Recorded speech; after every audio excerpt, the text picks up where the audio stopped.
Mire se vini të gjithë në këtë video të veçantë, ku do të zbulojmë një sekret të lashtë që ka ndihmuar familje të ndërtojnë pasuri të qëndrueshme brez pas brezi për më shumë se 3000 vjet. Ky është rregulli 777, një parim i fuqishëm i bazuar në traditat e lashta, që rrjedh drejt për drejt nga Tora dhe Talmudi. Sot, në një botë ku njerëzit punojnë pa pushim, grumbullojnë borxhe dhe harrojnë bujarinë, ky rregull na kujton se pasuria e vërtet nuk vjen vetëm nga puna e palodhur, por nga respektimi i një ritmi natyror, hyjnor dhe të mençur. Rregulli 777 ka 3 shtylla kryesore, secila e ndërtuar mbi numrin 7, numrin më të shenjtë në traditën hebraike, që simbolizon plotësinë, ciklin dhe harmoninë. Le të fillojmë, është një mënyrë jetese që transformon mendjen, zemrën dhe portofolin tuaj. Shtylla e parë, cikli i punës dhe pushimit, shtata e parë. Le të zhytemi në shtyllën e parë të rregullit 777, cikli i punës dhe pushimit, i bazuar në konceptin e shenjtë të shabatit. Në Tora, Zoti krijoi botën në 6 ditë dhe në ditën e 7 pushoi. Ky pushim nuk ishte nga lodhja, por nga plotësia. Ai na mëson një parim themelor: njeriu duhet të punojë 6 ditë me të gjithë energjinë dhe përkushtimin e tij, por në ditën e 7 të pushojë plotësisht. Pushimi i vërtet nuk është thjesht të mos punosh fizikisht, është një kohë për të rifituar qartësinë mendore, për të reflektuar, për të lidhur me familjen dhe me veten. Mendoni për një moment, sa herë keni punuar pa pushim për javë të tëra, muaj të tëra, madje vite të tëra? Truri juaj bëhet si një kompjuter që nxehet tepër, merr vendime të nxituara, humbet perspektivën afatgjatë dhe bie në kurthe financiare. Njerëzit që punojnë 24/7 shpesh marrin vendime të gabuara, blejnë aksione në momentin e gabuar, investojnë në biznese që nuk i kuptojnë mirë ose shpenzojnë pa menduar sepse janë të lodhur emocionalisht. Por ata që respektojnë ciklin e 7 ditorëve, fitojnë një avantazh të madh. Gjatë pushimit të plot, pa email, pa telefona, pa shqetësime pune, mendja pastrohet. Ju fitoni qartësi për të parë mundësitë e reja, për të korrigjuar gabimet dhe për të marrë vendime të mençura financiare. Pushimi bëhet një investim, jo humbje kohe. Në praktik, si ta zbatoni këtë sot? Caktoni një ditë në javë si ditë shabat personale, fikni njoftimet, mos hapni llogaritë bankare, mos diskutoni përpara. Përdoreni këtë kohë për të lexuar, për të ecur në natyrë, për të biseduar me të dashurit ose thjesht për të medituar mbi qëllimet tuaja financiare. Do të habiteni se sipas një dite të tillë, të hënën do të ktheheni me ide të freskëta që mund të rrisin të ardhurat tuaja ose të ulin shpenzimet e panevojshme. Ky cikël na mëson se suksesi financiar nuk është maraton pa fund, por një seri sprints të menaxhuara me pushime strategjike. Familjet që kanë ndërtuar pasuri brez pas brezi e din këtë, ata nuk digjen veten. Ata punojnë me intensitet, por pushojnë me plotësi. Dhe pikërisht ky balancë krijon qëndrueshmëri afatgjatë. Pyetja për ju: sa shpesh e lejoni veten të pushoni vërtet?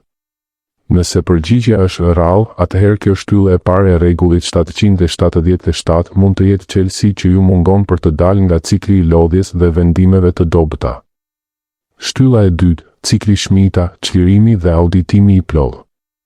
Tani kalojmë te shtylla e dytë, e cila është ndoshta më transformuese, cikli shmita, çlirimi, ose siç e quajmë në rregullin 777, shtata e dytë, çdo 7 vjet, sipas Tora, vjen viti i shmitas, viti i çlirimit. Tokat lihesin të pushojnë, por më e rëndësishmja, të gjitha borxhet lihesin të falen. Kjo nuk ishte thjesht një rregull bujqësor, ishte një parim i thellë ekonomik dhe shpirtëror. Njerëzit çliroheshin nga peshat e së kaluarës për të hyrë në një sezon të ri me mendje të pastër dhe mundësi të reja. Në kontekstin modern të rregullit 777, ky cikël sugjeron që çdo 7 vjet, ose edhe në cikle më të shkurtra prej 7 muajsh për ata që duan të fillojnë gradualisht, të bëni një auditim të plotë të financave tuaja. Ky nuk është një kontroll i thjesht muajor i shpenzimeve, është një rivlerësim radikal. Çfarë do të thotë kjo në praktikë? Shkoni në për të gjitha borxhet tuaja, kredi konsumatore, borxhe personale. Pyesni veten, apo më shërbejnë këto borxhe akoma, apo po më mbajnë peng?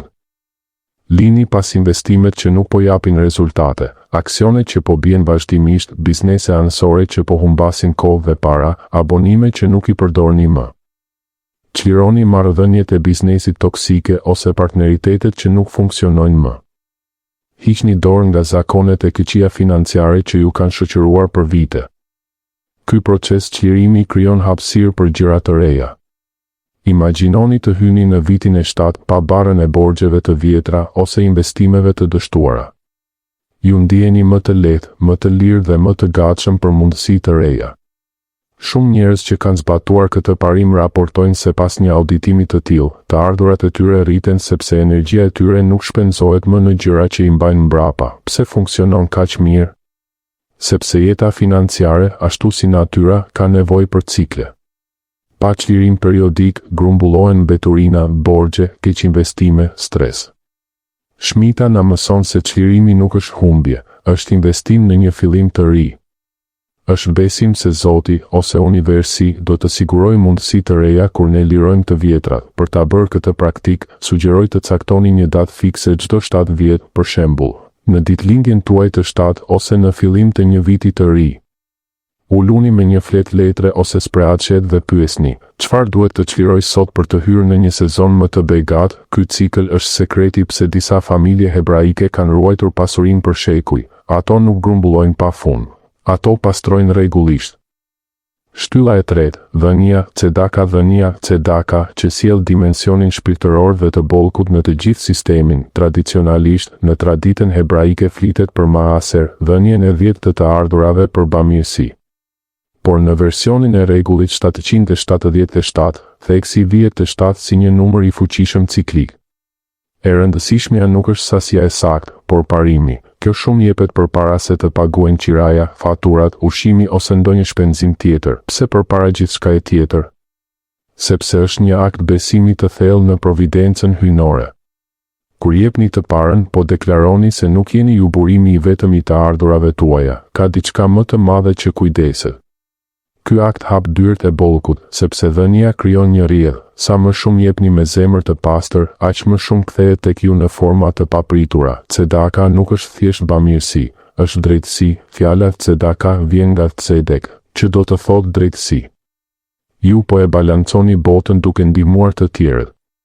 Dhe studimet moderne e konfirmojnë, njerëzit bujar shpesh ndihen më të lumtur, më pak të stresuar financiarisht dhe madje marrin më shumë mundësi sepse rrjeti i tyre social zgjerohet. Si ta zbatoni? Çdo herë që merrni pagën ose një të ardhur, ndani menjëherë 7 ose 10% nëse ndiheni gati dhe dërgojeni për një kauzë që ju prek, një organizatë bamirësie, një familje në nevojë, një projekt arsimor ose fetar.